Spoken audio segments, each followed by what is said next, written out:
राजमातोश्री अनाजी पंतांच्या वाड्यावरून येत आहेत. का गेले असतील?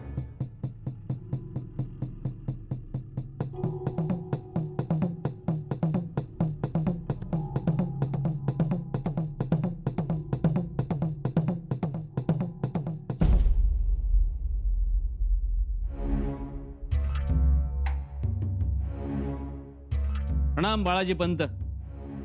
प्रणाम. राम राम.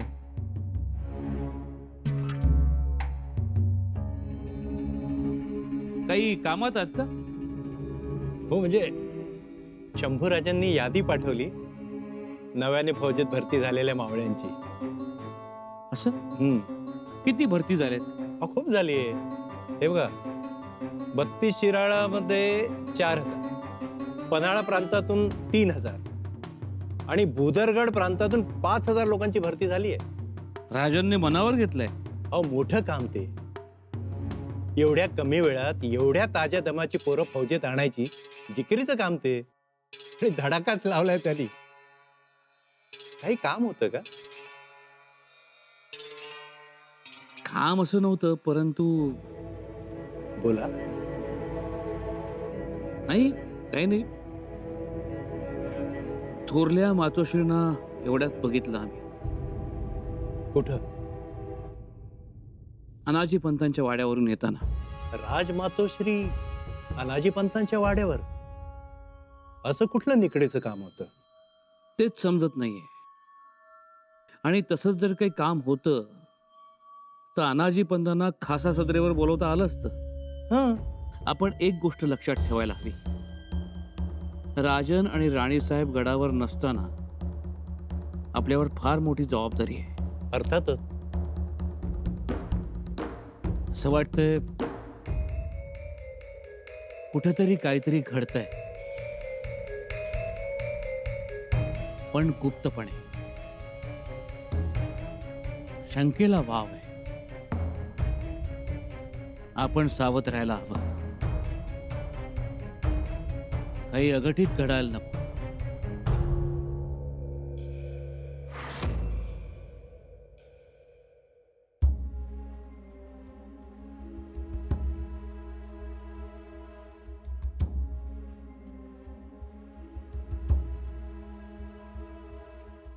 अनाजी बनते येत आहे. पाठवा त्यांना.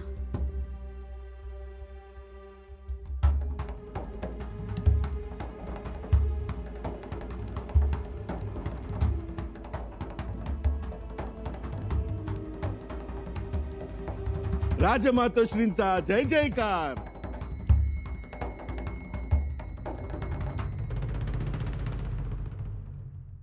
पंत, अहो ही मखलाशी कशासाठी? हो, मकलाशी नाही ही. अहो, हकीकत सांगतोय. कमाल झाली, कमाल. काय कमाल? अहो, केवढा तुमचा आदर, केवढा तुमचा दरारा. मी थक्कच झालो तर. हो, माझा विश्वासच बसेना. तुमचं पत्र म्हणताच अकबराला स्वर्ग 2 बोटावर राहिला. आणि दुर्गादासाने तर तुमचं पत्र असे मस्तकी लावले. हो, आमचं पत्र मस्तकी लावलं? सांगतोय काय, फार आदर, फार. लोकांमध्ये आदर आणि आपल्या माणसांमध्ये याचे काय पडसाद उमटतील याची कल्पना आहे तुम्हाला? कसले पडसाद आणि कशाबद्दल? पत्राबद्दल. पत्राबद्दलचे पडसाद? आणि ते का उमटतील? अहो, शेवटी सापडलं तर आमचं पत्र सापडेल पुरावा म्हणून. नाही नाही, आम्ही पत्रावर शिक्का उठवायलाच नको होता. तुम्ही उगीच धास्ता होतात. उगीच नाही. आम्हाला मागच्या गोष्टी पुन्हा पुढे नाही आणायच्या. आणि आम्ही तुमच्या वाड्यावर गेलो होतो. वाड्यावर? हो,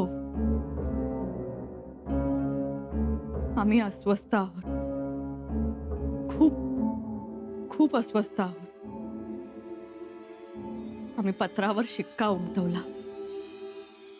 शिक्का उमटवून आम्ही काही चूक तर केलं नाही ना, असंच सारखं वाटतंय आम्हाला.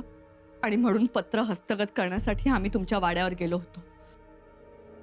पण मला कल्पना नाही याची. थोडी जरी कल्पना असते निरोप असताना तर मी पुढे पाऊल टाकलंच नसतं. मग आता काय करायचं? तुम्हीच सांगा. पंत, आम्हाला पत्र परत द्या. राजमातोश्री, हो, नाहीतर हेच पत्र आमच्या विरोधात पुरावा ठरेल. नाही हो, तुम्ही खरंच नका काळजी करू. पंत, विषय काळजीचा नाही, सावधगिरीचा आहे. अहो, म्हणून तर आम्ही एवढी घाई केली, तुमच्या वाड्यावर गेलो, निरोप पाठवले. पंत, अहो, आम्हाला झोपही लागत नाही. माफी असावी राजमातोश्री, परंतु आपण एवढ्या अस्वस्थ का झाला तेच समजत नाही. शंभूराजे आम्हाला निद्रेत दिसतात, आम्हाला जाब विचारताना दिसतात, आमच्यावर संतापलेले दिसतात, आम्हाला शिक्षा करताना दिसतात, रयत आमची निर्भत्सना करताना दिसते. पंत, आम्ही खूप खूप जास्त अस्वस्थ आहोत. हात जोडून सांगतो, नका अस्वस्थ हो. तुम्ही सांगून आणि आम्ही ठरवून काहीही होणार नाही. राजमातोश्री, अहो आम्ही अशा पद्धतीने वाटाघाटी करतो आहोत किंचितही कोणाला संशयही येणार नाही. पंत, आम्हाला तुमच्या बुद्धीबद्दल किंचितही शंका नाही. पण फक्त एकच गोष्ट आमच्याविषयी करा. जी, आम्हाला पत्र परत द्या.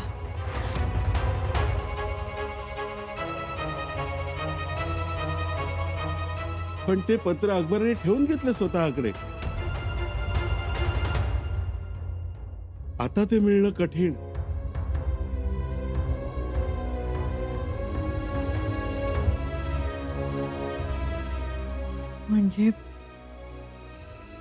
म्हणजे हे पत्र पुरावा म्हणून सापडलं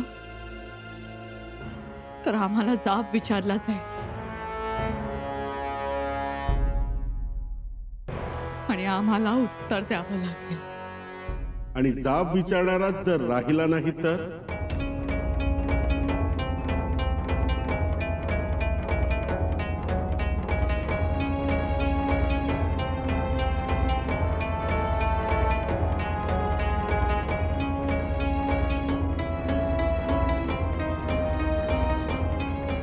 पंत, काय बोलताय तुम्ही? योग्य तेच बोललो मी राजमातोश्री. जाब विचारणारा राहणार नाही म्हणाला. अहो गादीवर राहणार नाही शंभूराजे. आणि जर गादीवरच राहिले नाहीत तर जाब विचारतीलच कसे? काही लक्षात येतंय का तुमच्या? पंत, तुमच्या मनात नेमकं काय आहे ते सांगा. माझ्या ध्यानात, मनात, अंतःकरणात फक्त आणि फक्त राजाराम राजेच आहेत. छत्रपती शिवप्रभूंचे धाकटे चिरंजीव. ते एकदा का गादीवर बसले की मी मोकळा. पण हे शक्य आहे? पूर्वी नव्हतं, पण आता आहे. आता सगळी परिस्थिती जुळून आली आहे. अहो एवढंच नव्हे तर ग्रह नक्षत्रांनीही आपल्यावर कृपादृष्टीची खैरात केली आहे. आता सगळं मनासारखं घडून येणार. सगळं मनासारखं होणार?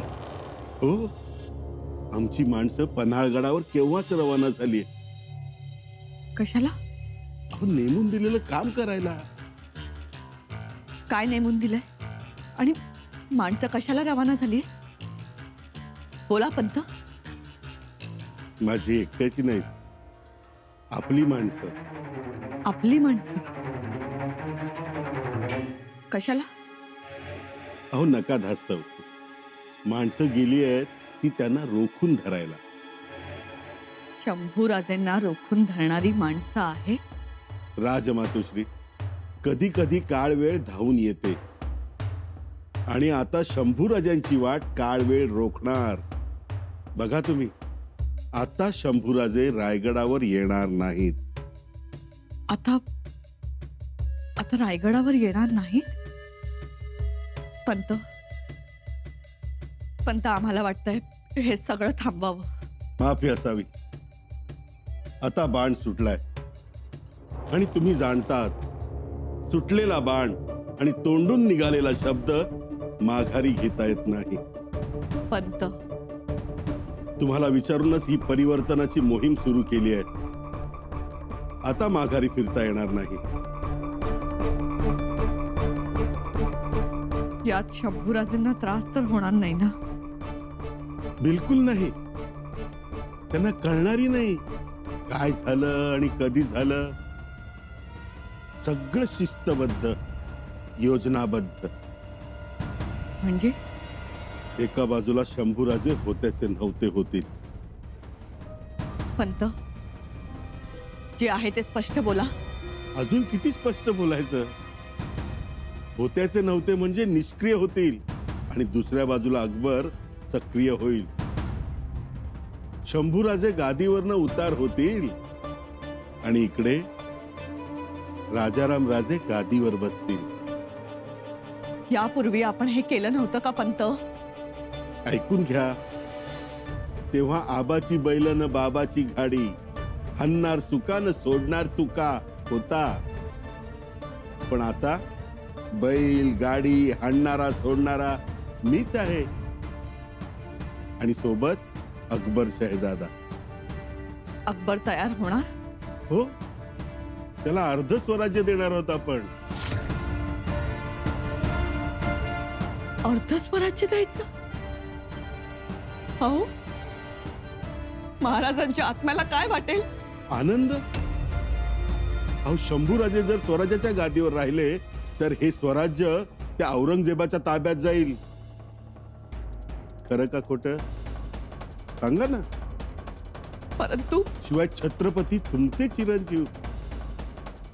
तुमचे स्वप्न पूर्ण होण्याची हीच तर वेळ आहे. मग कसली भीती? आम्हाला कसलीही भीती वाटत नाही. परंतु आम्ही आमच्या मुलाच्या नजरेतून पडू. नाही नाही, आम्हाला या सगळ्यात तुम्ही घेऊ नका. आणि बाळराजेंनाही काही नको. पंत, तुम्ही ऐका. राजकारणात असा धरसोडपणा चालत नाही आणि आम्ही तुम्हाला यात घेतही नाही. तशी तुमची गरज उरली नाही. पंत, पण आता तुम्ही या सर्व गोष्टींच्या आड येऊ नका. कोणत्याही क्षणी अकबर येईल, अर्ध राज्य ताब्यात घेईल. जर तुम्हाला बाळराजेंचं भलं करून घ्यायचं असेल तर तुम्ही गप्प राहणं हिताचं ठरेल.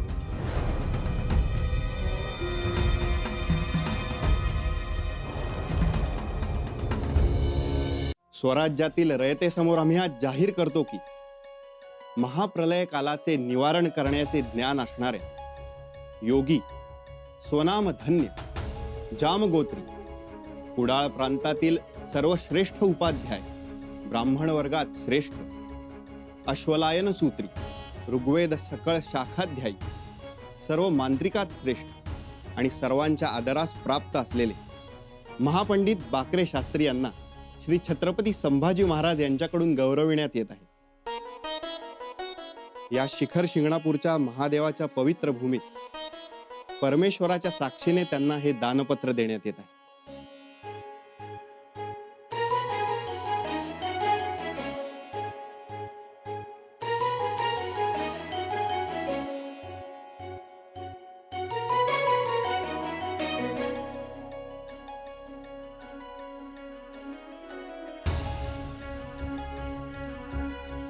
आज धन्य झालो मी.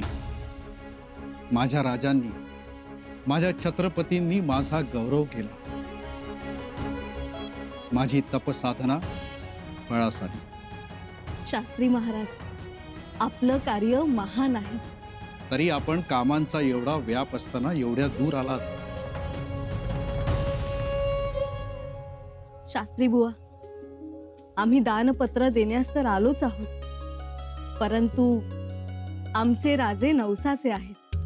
तो नवस फेडावा, महादेवाचं दर्शन घ्यावं. म्हणजेच आम्ही स्वार्थ आणि परमार्थ साधण्यासाठी आलो आहोत.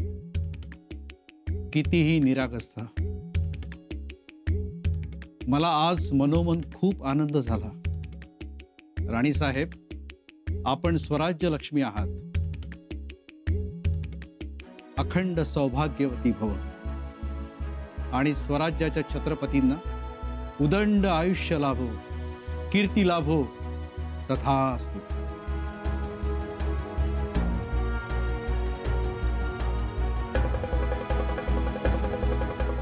हर हर हर हर.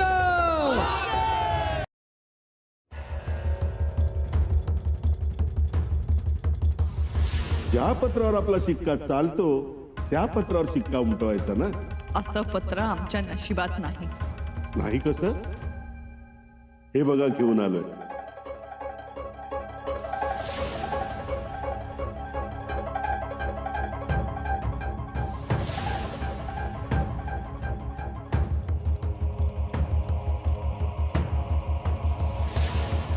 आपण पत्रावर मोहर का उमटवली? आपल्याला पुन्हा मोह झाला का राजाराम राजांसाठी? काय म्हणायचं याला?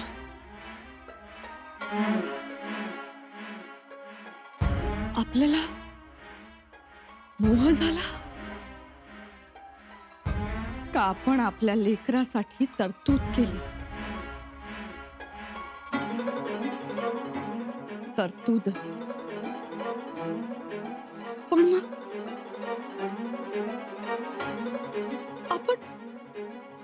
आपण हे सगळं स्पष्ट बोलायला हवं होतं. बोललो नाही.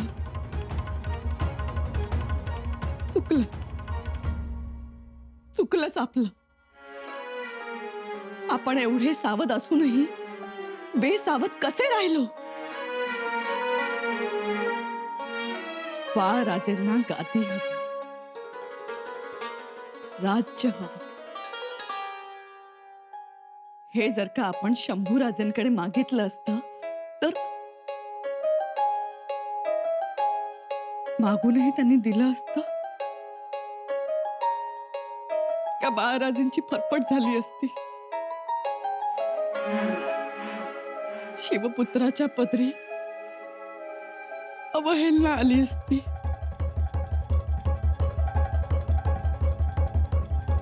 तो अकबर, शंभूराजेंचा बालमित्र, आपल्या निशाणीचं पत्र पाहताच त्याने अदबीनं पत्र स्वीकारलं.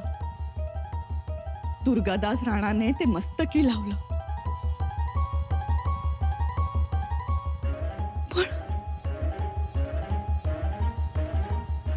पण आपण कोणत्या मजकुरास होकार भरला?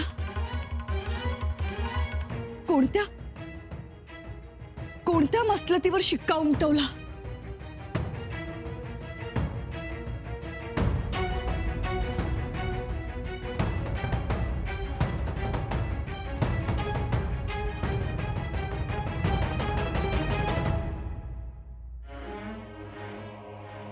यावेळी अनाजी पंतांच्या डोळ्यात वेगळाच विखार उमटलाय. ते बोलत नाही, पण जाणवतंय काहीतरी. ते तिरस्काराच्या कड्यावर उभे आहेत. पण आपल्याला मात्र या सगळ्यात पडायचं नाही. अकबराला राज्य द्यायचं नाही पटत. कोण अकबर? आऊसाहेबांनी स्वतःचं आयुष्य पणाला लावलं. महाराजांनी दिवस रात्र अपार कष्ट करून ही दौलत उभी केली. आणि आपण लगेच होकार कसा भरला?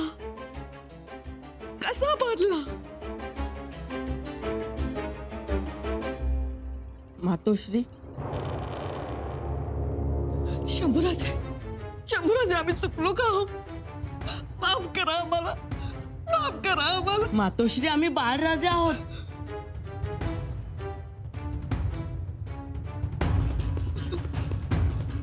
बाळराजे